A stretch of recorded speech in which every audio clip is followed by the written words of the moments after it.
सबसे पहले दर्शकों को मेरा नमस्कार और जय श्री राम। देखिए, इस बार का जो शारदीय नवरात्र शुभारंभ है वो 26 सितंबर 2022 से शुरू हो रहा है, उदय काल से ही शुरू हो रहा है तथा ये 4 अक्टूबर 2022 मंगलवार के दिन समाप्त होगा। 2:30 यानी 2:30 बजे तक ये नवरात्र रहेगा। इसके बाद आप पारण कर सकते हैं, दशमी का शुभारंभ हो जाएगा। और इसके लिए हम घट स्थापना किस मुहूर्त में करें, तो मुहूर्त जो है हमारे जो है सबसे अच्छा मुहूर्त निकला है वो सुबह 6:11 से 7:11 का सुबह का मुहूर्त है, क्योंकि ये जो है अमृत की चौघड़िया है, चंद्रमा का मुहूर्त है। चंद्रमा का मुहूर्त सबसे शुभदायी मुहूर्त है। होरा है चंद्रमा की होरा में, यानी कि कलश स्थापना करने से, पूजा पाठ करने से सभी कार्य सिद्ध होते हैं। इसके बाद दूसरा जो मुहूर्त है वो आफ्टरनून, दोपहर के बाद 3:12 से 4:12 तक है। ये लाभ की चौघड़िया है और बृहस्पति की होरा है। बृहस्पति की होरा में कोई भी धार्मिक कार्य शुभारंभ किया जाए, पूजा पाठ किया जाए तो वो सफल होते हैं। तो ये दो मुहूर्त बहुत ही अच्छे मुहूर्त हैं। इन मुहूर्त में पूजा पाठ शुरू करना चाहिए, घट स्थापना करनी चाहिए, नवरात्र का शुभारंभ पूजन का करना चाहिए। माँ दुर्गा की पूजा का विधान 2 मार्ग हैं पूजा करने के, पंचोपचार मार्ग और षोडशोपचार मार्ग। पंचोपचार मार्ग में गंध, धूप, दीप, नैवेद्य से किया जाता है, यानी गंध चढ़ाया जाए माता को। गंध का मतलब है कि इत्र और चंदन दिया जाए, धूप दिखाया जाए, पुष्प चढ़ाया जाए, दीप चढ़ाया जाए, दीप दिखाया जाए और नैवेद्य यानी प्रसाद अर्पित किया जाए। षोडशोपचार पूजन बड़ा बृहद पूजन है।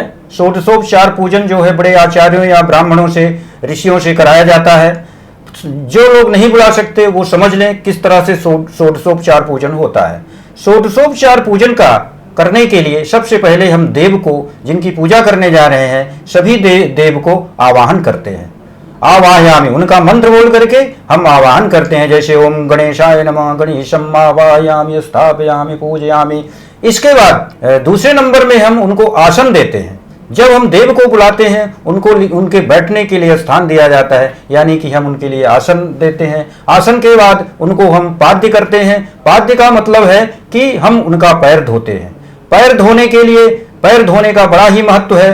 पैर जैसे कि भगवान विष्णु का पैर धोया जाए, पैर धोने के बाद जो जल होता है वो चरणामृत कहलाता है। भगवान विष्णु का चरणामृत पान करने से अकाल मृत्यु हरणम, सर्व व्याधि विनाशनम, विष्णुर्पादोदकम पीत्वा पुनर्जन्म न विद्यते। बड़ा ही महत्व है कि यानी भगवान विष्णु के चरणामृत का पान करने से व्यक्ति का अकाल मृत्यु नहीं होती और सभी व्याधियां नहीं होती, नष्ट हो जाती हैं तथा वो अंत में मोक्ष को प्राप्त होता है। बड़ा ही महत्व है। तो ये हो गया पाद्य।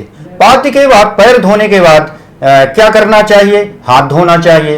तो उसको हम बोलते हैं अर्घ्य। अर्घ्य यानी कि जल, अक्षत और पुष्प दे करके देव को अर्घ्य समर्पित किया जाता है। अर्घ्य देने के बाद 5वें नंबर में आता है आचमनीयम। आचमनीयम का मतलब है कुल्ला करना, जैसे हम उसको जनरल कुल्ला बोलते हैं, तो वो देव को कुल्ला कराया जाता है, यानी आचमनीयम। ओम केशवाय नमः, ओम माधवाय नमः, ओम ऋषिकेशाय नमः, पुंडरीकाक्षम पुनातुः। इसके द्वारा जो है उनका आचमनीयम कराया जाता है। इसके बाद देव जब आचमनीय कर लिए, आचमन कर लिए, कुल्ला कर लिए, इसके बाद उनको जो है स्नान कराया जाता है। स्नान जल से, यानी कि इस उंगली से, कनिष्ठिका उंगली से स्नान कराएं या कि पुष्प के द्वारा स्नान कराएं। स्नान कराने के बाद उनको जो है वस्त्र पहनाया जाता है, यानी वस्त्र अर्पित किया जाता है। तो वस्त्र अर्पित करने के लिए हम मौली है या कलावा है, ये यानी कि इस उंगली में, कनिष्ठिका उंगली में, रिंग फिंगर में मौली गोल बना करके और उनको सभी देवों को अर्पित करना चाहिए। वस्त्र के बाद फिर आता है हमारा यज्ञोपवीत। यज्ञोपवीत धारण कराना चाहिए। यज्ञोपवीत के बाद उनको अक्षत, यानी कि पीले चावल हो गए, सफेद चावल हो गया, ये जो है अर्पित करना चाहिए। अक्षत के बाद फिर देव को पुष्प चढ़ाना चाहिए। फिर इसके बाद दीप दिखाना चाहिए। पुष्प, दीप, नैवेद्य प्रसाद अर्पण करना चाहिए। प्रसाद में कुछ भी हो सकता है, आपका स्वीट्स हो सकती हैं, फ्रूट्स हो सकते हैं, फल फूल, ये चढ़ाना चाहिए। धूप दीप नैवेद्य, और इसके बाद देव को जो है दक्षिणा भी समर्पित करना चाहिए। लास्ट में दक्षिणा में यानी कि पैसे, रुपए, सिक्के इत्यादि चढ़ाना चाहिए, इससे देव प्रसन्न होते हैं। दक्षिणा के बाद फिर जो है देव की आरती करना चाहिए। आरती के बाद फिर देव की प्रदक्षिणा करना चाहिए, यानी कि घूम करके यानि कानि च पापानि जन्मांतर कृतानि च तानि सर्वाणि नश्यन्तु प्रदक्षिणा पदे पदे। इस तरह से हम षोडशोपचार पूजन जो है करते हैं। ये षोडशोपचार पूजन से जब किया जाता है देवों का, माता भगवती का, तो भगवती प्रसन्न होकर के सभी कार्यों को सिद्ध करती हैं। लेकिन ये कार्य बड़े श्रद्धा से करना चाहिए, श्रद्धा का भाव से करना चाहिए। अगर व्यक्ति क्रोध में है, अगर व्यक्ति बीमार है, तो ऐसे लोगों को पूजा नहीं करनी चाहिए।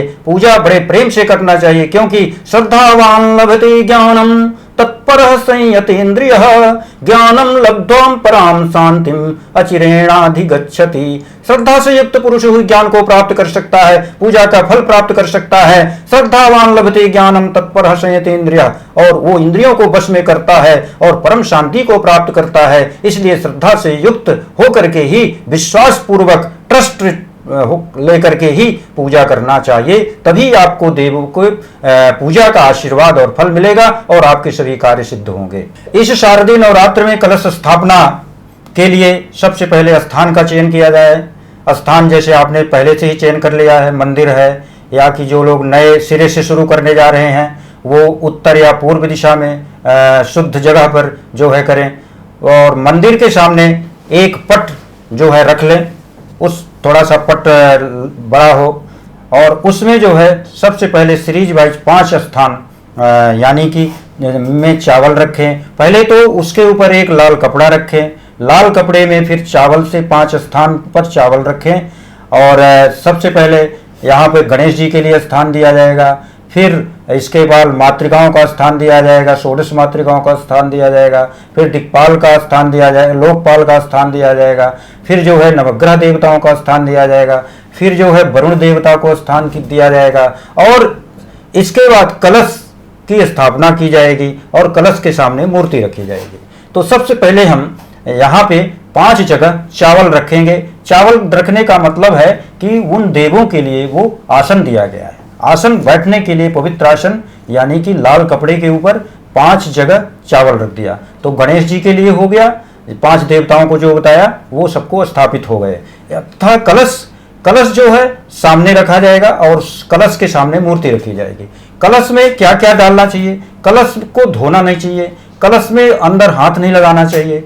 कलश को में जल भर करके और कलश में पूर्ण धनिया और हल्दी की गांठ, संपूर्ण हल्दी की गांठ ये डालना चाहिए। मिट्टी, शुद्ध मिट्टी डालनी चाहिए तथा तीर्थों का जल डालना चाहिए तथा 5 पल्लव आम के पत्ते को मौली से बांध करके उसको आधा बंधे हुए से आधा पार्ट जो है जो कि घट के अंदर रहे और आधा पार्ट बाहर रहे, इस तरह से रखना चाहिए। उसके ऊपर फिर जौ और मिट्टी मिली हुई जौ, उसके ऊपर यानी मिट्टी का एक बर्तन रखें, तो जिससे कि उसके ऊपर उसको बराबर करके और जौ और मिट्टी आ जाए। घट में जो है 7 बार मौली से उसको लपेट करके बांध देना चाहिए और उसमें स्वास्तिक का चिन्ह बना देना चाहिए। इस तरह से घट की स्थापना हो जाती है। घट के सामने फिर आप मूर्ति, देवी माँ की मूर्ति रखिए। आप जो है और आपके जो पार्टनर हैं यानी कि हस्बैंड, पति या पत्नी दोनों मिलकर के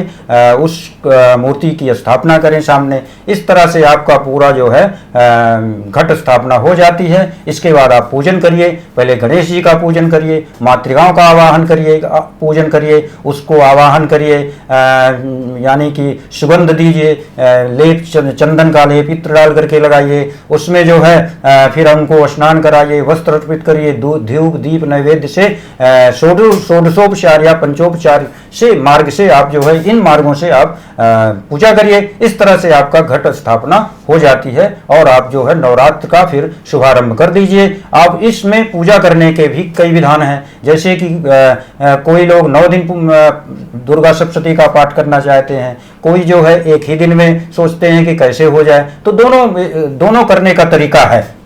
यानी कि इसमें पाठ करने का तरीका ये है कि दुर्गा पाठ में आप सप्तश्लोकी हो गया, 100 नाम हो गया दुर्गा जी के, 100 नाम हो गए, और कील कवच अर्गला इनका, और नवान मंत्र का 108 बार जाप करना चाहिए, दिव्याथर्व शीर्ष करना चाहिए, लास्ट में क्षमा प्रार्थना, ये तो प्रतिदिन करना है।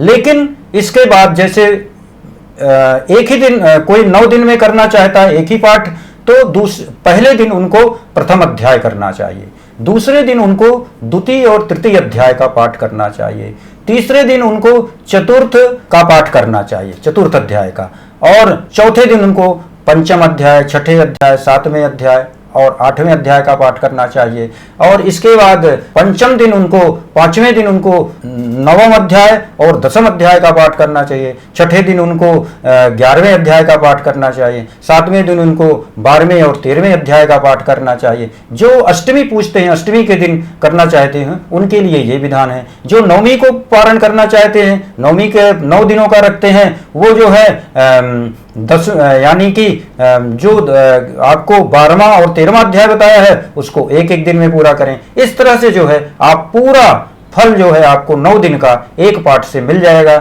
जो कि संपूर्ण नवरात्र में 9 दिनों से होता है। ये विधान है पूजा करने का।